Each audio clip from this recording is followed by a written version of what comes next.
Senador Paim, alguns instantes atrás, recebi pela internet a informação que o Supremo Tribunal do Paraguai voltou atrás na recusa da ação do ex-presidente Lugo Mendes e aceitou examinar o seu pedido de nulidade da reunião do Congresso Nacional do Paraguai que cassou o seu mandato. Várias ilações podemos tirar desse fato. Um deles é o interesse dos países quebrados da Europa e dos Estados Unidos, porque se a cassação do presidente Lugo for anulada, a entrada da Venezuela estará praticamente impedida também pelo veto paraguaio. Vamos observar esta situação com cuidado. Tenho a impressão, presidente, que esta é a última reunião desse primeiro semestre do ano de 2012. E nesta última reunião eu concluo a minha participação com a mesma preocupação com que iniciei o semestre, com os olhos abertos para a economia, mesmo porque a cada passo o governo e também os ditos agentes econômicos revisam para baixo a previsão do Produto Interno Bruto para 2012. E tanto calculam e recalculam que daqui a pouco vamos bater os costados em um rotundo zero. Se vez por outra, acertadamente, tenho elogiado o governo pelas medidas que toma, nunca deixei de objetar que talvez fosse tarde, que tais iniciativas para surtirem efeitos reais e não agitações passageiras deveriam ter sido tomadas já há alguns anos. Afinal, o desenvolvimento e o crescimento não se geram espontaneamente, e muito menos com o estalar de dedos das providências governamentais. E quando se trata de recuperar um crescimento que foi contido, manietado, sabotado por uma política econômica que desde os anos 90 conspira contra o país, desindustrializando, desnacionalizando, primarizando-o, transformando-o em reles produtor de commodities, agrícolas e minerais. É preciso muito mais do que cortar juros, reduzir o IPI, liberar o crédito, estender as prestações ad infinitum. E mesmo que a isso acrescentássemos o plano Brasil Maior, desonerações como a da folha de pagamento, além de certo controle na apreciação do câmbio, não seria possível dizer que temos uma política industrial. Não. O que temos são medidas tópicas, demarcadas com o fito de manter a demanda em alta para que as máquinas não parem. É claro, com as consequências decorrentes, que não são desprezíveis, como a manutenção do emprego e da renda. Mas isso, presidente Paulo Paim, não é política industrial. Quem é que vai investir tendo um produto interno bruto tão ridículo? Queda do crescimento do produto acarreta imediatamente queda no crescimento da renda. Logo, diminuição no consumo e redução da arrecadação. Logo, contenção nos investimentos e nas compras das estatais. Leio aí, nas folhas analistas, dizendo que 2012 já é um ano perdido para o setor industrial. De fato, dados divulgados pelo IBGE na semana passada apontam a 9ª queda consecutiva da produção industrial. O recuo de maio foi doloroso, 4,3%. A queda foi puxada pelo setor de bens de consumo duráveis, exatamente o setor impulsionado pela dita nova classe média, há pouco apresentada ao paraíso do consumo. E conforme alguns economistas, a nova classe média refreou o consumo não porque tenha ultrapassado o seu limite de endividamento. ou porque passou a ver e ouvir os analistas da Globo e da CBN, os economistas do BIS, as agências de risco, ou, quem sabe, o genial Alexandre Schwartzman. Não. As razões são menos complexas, mais singelas, presidente. O típico consumidor da tão decantada nova classe média não é um perdulário que sai pelas lojas esbanjando os 1.200, 1.500, 2.000 reais que ganha por mês. Se na primeira onda de consumo, como observa o economista do IPEA, João Sixu, ele comprou geladeira, fogão, televisão, máquina de lavar roupa e até mesmo o seu primeiro carro, logo, não há por que voltar às lojas para renovar o que adquiriu há tão pouco tempo.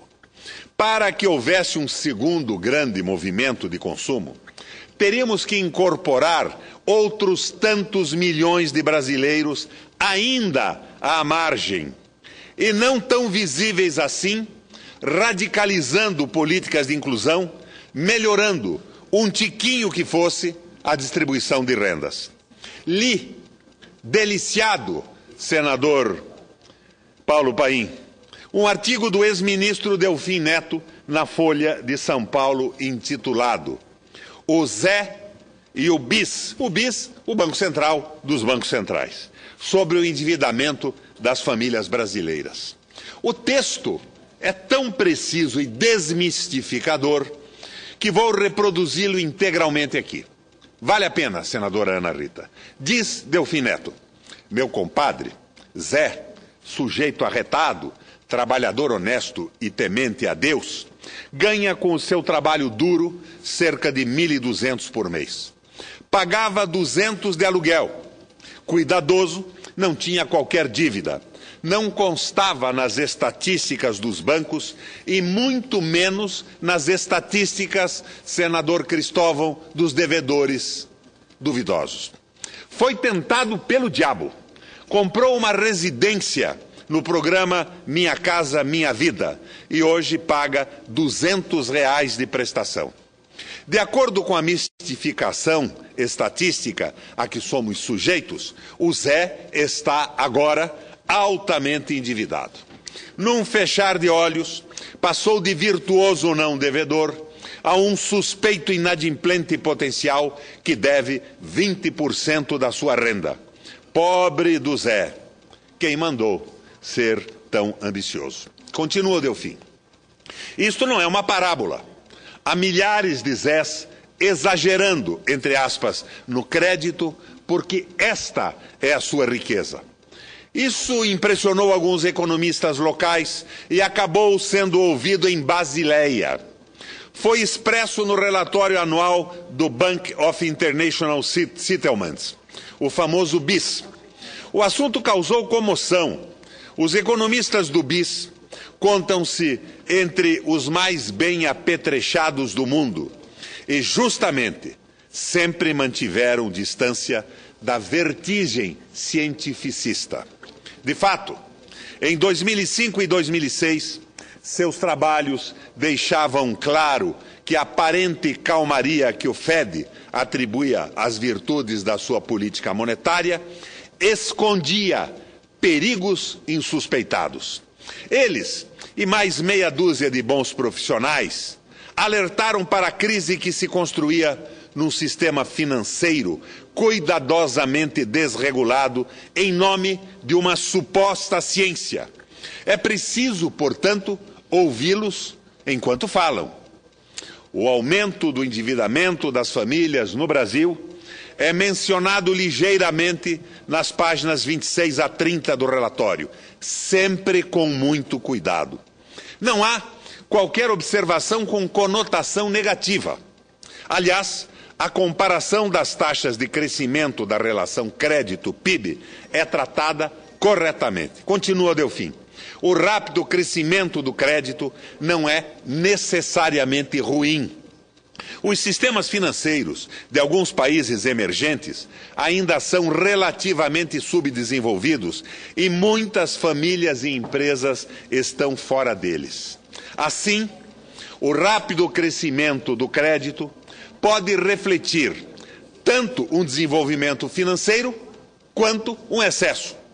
Como deveria ser óbvio, o aumento da relação de crédito-PIB de 25% para 50% em poucos anos no Brasil não pode e não deve ser considerado um excesso, porque ainda temos uma das menores bancarizações do mundo.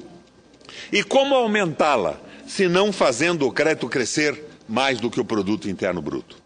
Houve seguramente algum excesso no setor de automóveis, que foi agravado pela imbecilidade que atingiu o sistema de leasing. O que ninguém falou é que na página 30 do relatório, o BIS mostra a rigidez do sistema bancário brasileiro. Fecha aspas. Enfim, o endividamento do compadre do Delfim, para usar uma palavra da moda, é sustentável. Só que ele não vai repetir todo mês, por menores que sejam os juros, por mais crédito que lhes ofereçam, ele não vai repetir todo mês a compra da geladeira, do micro-ondas ou do carro. Modus in rebus. Moderação na coisa. Calma com o andor da nova classe média. Enquanto se joga tudo nas costas dessa brava gente, o país continua ostentando a liderança planetária da pior distribuição de renda, do mais largo fosso entre pobres e ricos. Enfim, bem mais complexos que as simplificações liberais desse particularíssimo liberalismo que se exercita no Brasil, são os desafios, são as tarefas do desenvolvimento e do crescimento econômico. Por exemplo, como falar em retomada do crescimento com a elevação consistente e continuada do PIB, sem que tenhamos também um claro plano de investimentos públicos? Não falo em espetáculos disso ou daquilo, foguetório aqui e acolá. Não falo disso. O desenvolvimento e o crescimento não são tão feéricos, espetaculosos assim. Investimentos públicos que obedeçam, sigam, enquadrem-se em determinada lógica, que forneçam base, que sirvam de plataforma também para os investimentos privados. Obras de infraestrutura, rodovias, ferrovias, portos, mobilidade urbana, saneamento, energia, investimentos em saúde, educação e segurança. E quem disse que falta dinheiro para que o governo volte a investir? Na verdade, o governo está paralisado, catatônico, porque, de um lado, não tem projetos e, quando os tem, não consegue executá-lo, acuado por denúncias que imobilizam os transportes, o DENIT e a Valec.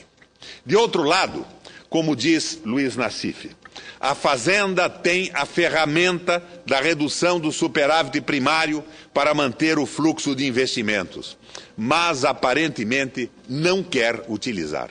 O Nassif o diz. Se o governo não investe e não compra, o empresário privado, sem sinalizações positivas do poder público, sem as encomendas decorrentes, sem os ecos positivos desses investimentos, o empresário privado também não investe, senador Cristóvão. Puxa o freio, cadencia o ritmo. Combinem-se queda nos investimentos e compras estatais com queda do consumo e temos, inevitavelmente, a contração nos investimentos privados. Se a demanda arrefece, quem vai investir e produzir, se não sabe se vai ter quem compre? Não menosprezo, não deprecio ou desdenho dos esforços continuados do governo para manter a demanda aquecida. Louvem-se-os, mas insisto, isto não é um programa, não é um projeto para a nossa economia, para o nosso país.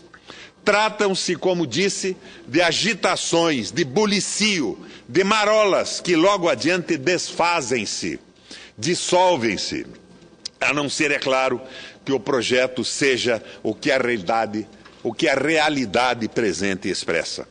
Desindustrialização, desnacionalização, primarização, o projeto colonial de Adam Smith para os Estados Unidos no século XVIII, do qual eles se livraram com um projeto de nação. Um dos fetiches do consumo capitalista é o carro. Ainda que nossas cidades caminhem para o grande engarrafamento do Conto de Cortázar, o governo ancora boa parte de suas medidas no estímulo à compra do automóvel. Conforme leio em matéria do Estadão, desde o início da crise financeira global, o governo brasileiro já abriu mão de 26 bilhões de reais em impostos para as fábricas de automóveis. Ao mesmo tempo, a indústria automotiva criou 27.753 empregos por 26 bilhões de reais de desoneração de impostos. Quer dizer, cada emprego custou R$1 milhão em renúncia fiscal. Estas medidas, esta generosidade sem fim, contribuíram substancialmente para as montadoras nos últimos 3 anos e meio. Para que elas, nos últimos 3 anos e meio, remetessem para o exterior, para seus países de origem, como lucros, 14 bilhões e 600 milhões de dólares, não mais de reais. A preços de hoje, 28 bilhões de reais. Em 3 anos e meio, 14 bilhões e 600 milhões de dólares de lucros remetidos ao exterior. O jornal cita Júlio Miragaia, coordenador de políticas econômicas do Conselho Federal de Economia. Abre aspas. Provavelmente, a maior parte da desoneração tenha sido enviada na forma de lucros para o exterior. Fecha aspas. E eu fico cá pensando naquela observação antiga já do economista Lester Turov, um dos mais respeitados teóricos da globalização capitalista, que chamou de idiotas os governantes dos países do Sul, os países ditos em desenvolvimento, que sacrificaram e sacrificam recursos preciosos para seus povos a fim de atrair montadoras de automóveis. Já citei Turov aqui e vou reprisá-lo. Disse ele que qualquer primeiro-anista de economia, diante de um mapa mundi de oportunidades comerciais, veria que o caminho natural das montadoras para que continuassem vendendo e expandindo-se era o Sul. Que elas não precisariam de um centavo de incentivo para se instalarem no Brasil, na Argentina, no México ou aonde quer que fosse. Espertamente, elas promoveram verdadeiros leilões para ver quem dava mais benefícios às suas fábricas. E tudo o que as novas montadoras ganharam, as empresas aqui instaladas há mais anos também reivindicaram e ganharam. A desoneração foi continuada. Ao que parece, então, os perfeitos idiotas latino-americanos não são bem aqueles que o preconceito direitista estigmatiza. 14 bilhões e 600 milhões de dólares de lucros remetidos ao exterior, boa parte deles auferidos com as generosas desonerações fiscais. Nada mal, senador Paim. Nada mal, senador Cristóvão. Enquanto isso, lemos nos jornais que a General Motors e a Volkswagen abriram programas de demissão voluntária. A GM estaria pretendendo fechar a linha de montagem em São José dos Campos, extinguindo 1.500 empregos. Esse tem sido o comportamento das montadoras desde sempre. Qualquer oscilação econômica é prontamente respondida com demissões. Todos os generosos incentivos e desonerações concedidos pelo governo, especialmente depois da crise financeira global, que explodiu em 2008, não são suficientes para que elas garantam o emprego de nossos trabalhadores. O único caminho que elas conhecem tem uma via só: e atrair montadoras e premiá-las com toda sorte de mimos e benefícios também não é um plano econômico, não é um programa de desenvolvimento industrial, não é decididamente um plano econômico para o país, para a nação. Senhoras e senhores senadores, o desafio não é apenas retomar o crescimento. É um pouco mais do que isto. O desafio é um projeto para o país, um projeto de desenvolvimento para o país, um projeto para o Brasil-nação. Esse é o desafio que deveria mobilizar o Senado. O resto, bem, o resto é importante também, mas o resto viria como acréscimo e naturalmente. Com todo prazer, presidente, com a vossa permissão, cedo uma parte ao senador Cristóvão Buarque. Senador Requião, eu não nego que ao longo do seu discurso eu fui sentindo vontade de pedir uma parte, mas esperei até o final, porque realmente o senhor tem uma peça que seria ruim se fosse quebrada. Além disso, é a conclusão que realmente fecha um belo texto de análise.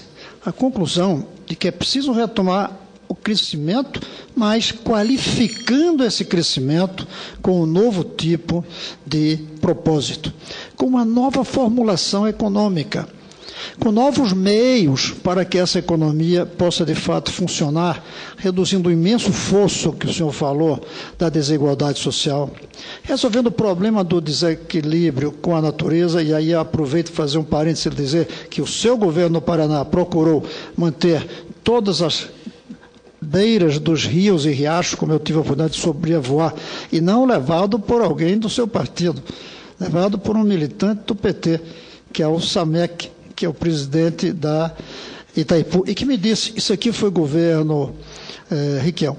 Então, o senhor fecha com a mensagem que deveria ser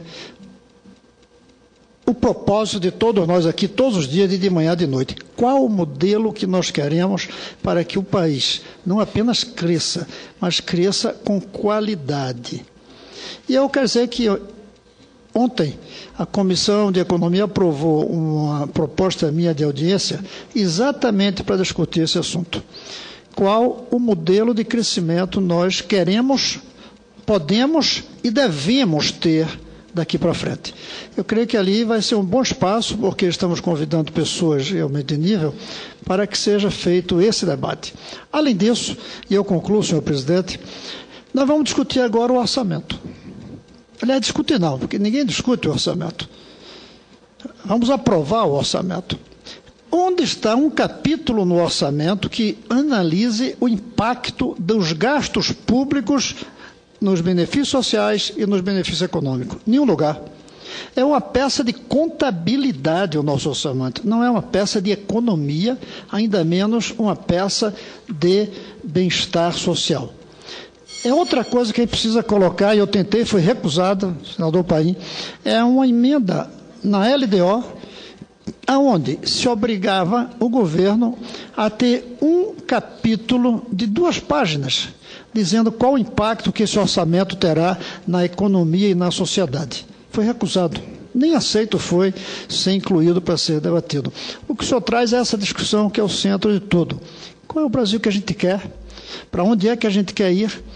O que é que nós podemos fazer? O que é que nós devemos fazer para ir nessa direção nova? Como está, estamos indo, eu não vou dizer para trás, mas estamos indo para um precipício. Estamos indo para uma parede, se não for um precipício. Vamos esbarrar por falta de inovação, por falta de eficiência, por falta de compromisso com o país, por submeter-se demais às montadoras de automóvel, como se essa fosse a única razão de ser da economia. Se a economia, de fato, depende tanto da indústria automobilística, é preciso mudar a economia. O que a gente está vendo é que, como depende realmente da indústria automobilística, tome isenções de impostos, tome redução de custos de produção da parte daquilo que as empresas devem pagar ao Estado. E não a exigência de inovação, a mudança do produto de automóvel privado para veículos de transporte coletivo, ambulâncias, transporte de crianças para a escola. É triste dizer, mas hoje nós estamos prisioneiros de uma coisa chamada euforia. A euforia é fruto da embriaguez. Nós estamos embriagados com o modelo econômico que nós dizemos que é a sexta economia do mundo. Não é a sexta economia, é o sexto PIB, que depende da taxa de... Com essa desvalorização do real, já não devemos mais ser a sexta. Depende da taxa de câmbio, depende do produto. Nós estamos indo para enfrentar uma barreira adiante, ou uma coisa pior do que a barreira, que é um precipício. O senhor traz a possibilidade de que reflitamos. E eu queria fazer um apelo, que já fiz algumas vezes, que já tentamos aqui nós dois, nas sextas-feiras, é que debatemos mais isso nessa casa. Que debatemos mais um projeto alternativo para o nosso país. Esse, para mim, é o resumo do seu discurso, mas um discurso que vem inicialmente com uma ótima análise da situação que nós vivemos. Fico feliz de ter ficado até essa hora aqui, até porque já era para ter saído, e poder assistir como talvez último fato desse semestre, esse seu discurso. A minha preocupação principal, senador Cristóvão, é esta lenda do modo de produção capitalista sustentável, que foi badalada a exaustão na Rio+20. Há que se mudar o modo de produção. Quem acredita em capitalismo sustentável deve acreditar em canibalismo vegetariano. São propostas absolutamente incompatíveis. Esta semana que passou, eu estive em Foz do Iguaçu num seminário de criminologia teuto-brasileiro, organizado pela Associação dos Magistrados do Paraná. E uma das críticas que eles faziam era um novo Código Penal, que tinha um capítulo atribuindo aos crimes ambientais grande significação. Diziam então os juízes e os juristas alemães: quem mata uma capivara, um porco do mato, um tateto, não é, na definição constitucional, exatamente uma ameaça para a natureza. É uma pequena ação, que a penalização desse processo é um erro. Esse processo tinha que ser corrigido por direito administrativo, não direito penal. Porque empresas não são penalmente responsáveis, mas deviam ser gravadas com duras penalidades econômicas quando se organizam em atividades predadoras da natureza. E quando se condena um diretor de uma empresa, ela troca o diretor e continua fazendo a mesma coisa. A ineficácia absoluta, por exemplo, do direito penal na defesa da natureza. E esta loucura do Brasil, vendedor de commodities, avançar até a beira dos rios, com 5 metros de mata, sob o pretexto de aumentar a produção agrícola. Isso está acabando. A China está diminuindo a compra, os valores estão sendo reduzidos e nós estamos num caminho errado. Nós estamos eufóricos com o consumo interno, nós estamos extremamente eufóricos com o PIB elevado, 7,5%. Aliás, senador, Vossa Excelência sabe que quando derrubaram o Lugo, o Paraguai estava festejando um PIB do ano anterior de 15,5%. E mesmo assim caiu por uma série de razões que nós discutimos, inclusive hoje, na Comissão de Relações Exteriores. Mas nós estamos num caminho errado. Um desenvolvimento baseado num consumo interno, no dólar desvalorizado, na importação de produtos, na desindustrialização do país, não é o caminho. Mas a dura realidade, senador Paim, é que isso não tem conserto mais no curto prazo. Não tem mais conserto, o governo está fazendo o que pode, mas está fazendo tarde, e as medidas econômicas têm um tempo dilatado para surtirem algum efeito. Eu vejo com pessimismo os anúncios de que o nosso produto interno bruto, que caiu de 7,5% para 2,7%, está caindo abaixo de 2%. Extraoficialmente se fala em 1,8%, 1,9%, enquanto alguns economistas desenvolvimentistas acreditam que nós podemos cair a qualquer valor muito próximo de 1%, o que seria um desastre acumulado para os próximos anos da economia brasileira. Presidente Paulo Paim, mais uma vez, o meu agradecimento pela tolerância que me foi dada no tempo.